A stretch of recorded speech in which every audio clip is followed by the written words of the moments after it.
the impact of the deepfake wave and the impact of AI in the elections in 2024 was hugely overblown.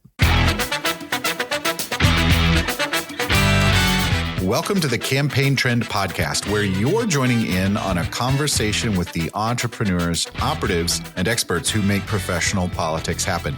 I'm your host, Eric Wilson. Our guest today is Jordi Calvet-Bademunt, a senior research fellow at the Future of Free Speech and a visiting scholar at Vanderbilt University. In our conversation today, we're talking about AI regulations and their potential unintended consequences for free speech. Now, Jordi, there was so much panic last year ahead of the 2024 elections that AI was going to disrupt everything, and none of those fears came to be. Why not? Yeah, that's right. I mean, just to give the listeners some background, there was so much anxiety all around the world about how AI would flood elections with deepfake and with disinformation. And many major institutions were echoing and amplifying those fears. The World Economic Forum, for example, called disinformation as the key top global risk for 2024.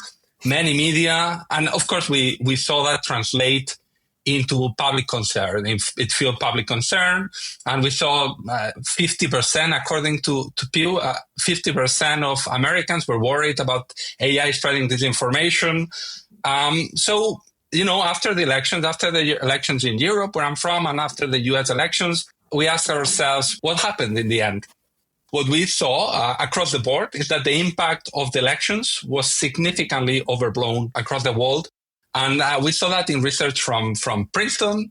We saw that in research from the British AI Institute, a leading European hub for fact checkers and academics. All of them found no evidence for the meaning. What they said was basically there's no meaningful impact of the deepfake on European and American elections. So yes, we did see deepfakes. I think all of us saw some deepfakes, but they didn't shift the result. And you ask, so why is that? And one big reason is that actually we saw significantly fewer deepfakes that we had thought we would see. We didn't see that huge wave that we were expecting. For example, I mentioned the British AI Institute. They looked at the deepfakes in the UK, and in total they saw 16 viral cases of AI information during the whole election period. 1/6, that's right. Okay. And when they looked into Europe and France, they only saw 11. So that's for the French elections and the European Union-wide elections, only 11 viral deepfakes. And I feel like I have to jump in here and say that this is not because the bad guys of the world were behaving themselves. It's because, at least from what I've seen, that the non-deep fakes, maybe cheap fakes, or even your just classic non-AI disinformation was still really effective. So why put in the extra effort? That's correct. That's actually one of the key findings of some of the researchers. They said, well, first, we didn't see many cases of deep fakes, as many as we expected. We also saw a huge wave, let's say, of positive or let's say non-deceptive deepfakes. So basically, politicians using deepfakes or others for parody, but not trying to deceive the public, just as a political tool, let's say. And then also we saw, as you say, significant prevalence of cheap fakes, of these low-quality deepfakes, which basically they said, well, I mean, AI hasn't changed really much compared to what we had in the past when it comes to these cheap fakes. We had Photoshop, we had video editing, we had all that. So really not such a big change. And then let me add a second reason. So one is that we saw significantly fewer, but then the second reason why we didn't see a meaningful impact is because actually the main consumers of the deepfakes, of those viral deepfakes, were people who already believed on those things. What they did was reinforce the pre-existing beliefs. They didn't change them that much. If you were a conservative, you were more likely to see a conservative deepfake, and similarly for progressive. So there wasn't a huge change. I will add that there were some concerns regarding the access to information, the transparency when it came to analyzing those effects. But there's, I think, no doubt there is broad consensus that, let's say, everyone agrees that the impact of the deepfake wave and the impact of, AI in the elections in 2024 was hugely overblown. With that background, I think we have to ask this, because that has not stopped the progression of regulation and laws meant to address AI, specifically as it relates to politics. And my argument has always been, as we saw in the case in New Hampshire with the fake Joe Biden call, there were laws already on the books ready to take care of that, regardless of whether it's an AI. So do we really need new laws for regulating AI, or the existing laws about voter suppression and libel, are they sufficient? Yeah, I think you're right to point out that we already have laws to tackle, let's say, a good amount of the harms that we feared AI might have.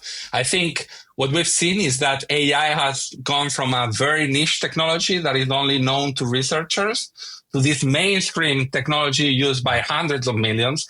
And with that, we've seen huge concern about the power of AI. Then all of this has happened in the context of this techlash, let's say, against tech companies in general and social media particularly, this concern about the potential risk towards society. So naturally, there was this push to regulate AI. We must regulate AI in some way. Now, there are serious harms, like, for example, the generation of explicit fake images of real people, often women, even minors. Mm-hmm. That is absolutely horrifying. We need to see how to address that problem. But there are also what seem, at least for now, perceived risks. And this is the let's say, I think, an important one when it comes to political speech. This fear, say, of AI in elections. As I said, there's quite a broad consensus that the impact of AI in elections was overblown. There's no evidence of meaningful impact. Still, this week I was in a conference in Europe with major EU policymakers there. And one of the key messages of many of them was AI-driven disinformation is the core threat. So one of the key threats, if not the key threat. So, of course, we've seen policies. This these fears have translated into policies. We've seen even here in the US, right? We've seen states like California, like Minnesota, who have passed laws banning political deepfakes in elections in some instances, like when the AI content can influence elections. And of course, free speech advocates have warned that this type of laws could chill dissent, could chill political speech. Even a federal judge in California blocked the law there, warning about the free speech implications of the law. And there's also warring legislation in Europe. So I know that all of this comes from good intentions. At least that's, I think, right. I would say most of it comes from good intentions, if not all. But we should be very careful in determining what are the real risks, what are the perceived risks, what tools do we have. We have tools to fight against defamation, right? We have tools to fight against the incitement to lawless actions. We already have tools. So let's see what evidence we have for the harms, what tools do we have, and then what any other regulation, if any, should be adopted, ensuring that we keep our democratic and liberal system. Yeah, and help us understand, why is AI being treated so differently than sort of, is it that techlash of like social media came and went and the regulators didn't do anything until they perceived that it was too late, and now they're not going to be caught flat-footed with AI? Is that what's driving this? Why are we treating AI differently? I think AI really feels different, right? It feels almost magical. Like we can create very quickly content of all types. It can be good content. It can also be harmful content, and we can do it very quickly. So, it feels like, we should definitely pay attention to this. The same time, I will add that I think we've been here before. And my colleague, Jacob Mshangama, has a book on the history of free speech. Mm-hmm. And there he speaks about how major technologies have tended to spark panic when they come out, right? And there are a couple of examples that I really like. One is about the printing press. In the 16th century, there's this philosopher, Erasmus of Rotterdam. He was warning everyone that the printing press would fill the world with libelous and subversive books. Then in the mid-19th century, we had the New York Times warning that the telegraph was too fast for the truth. And we've already talked about the internet. So, we've seen that before. Even if it feels different, we should be aware that has happened. We should make sure that we are recommitting ourselves to our free speech principles.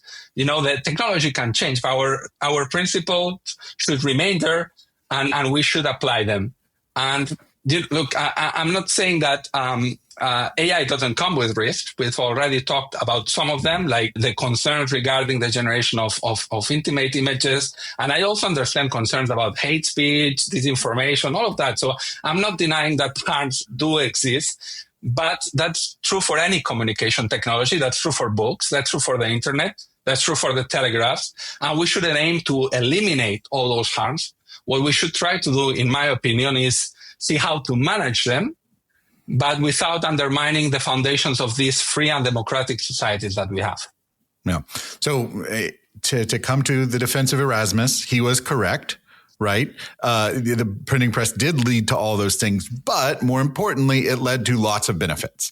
And I think that's one thing that's missing from the conversation is we're not seeing enough people discuss the potential good uses of deepfakes. So I know you've followed AI in India in their elections. They use deepfakes as part of their day-to-day strategy so they can speak in the language of whichever region they're campaigning in, even if they themselves don't speak it. And there are tons of examples like that. And I think I think that is missing from the conversation of here are the positive ways. And so we can only respond to the sort of fear mongering.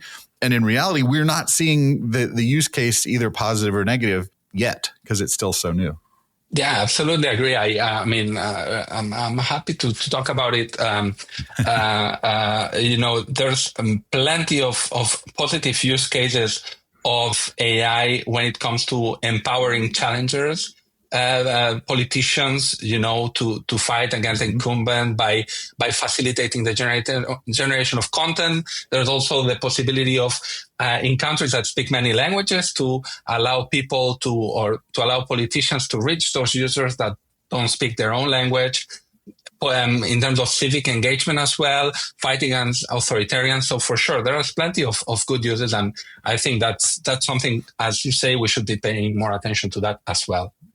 Now, you're listening to the Campaign Trend podcast. I'm speaking with Jordi Calvet-Bademunt from the Future of Free Speech in Nashville, Tennessee.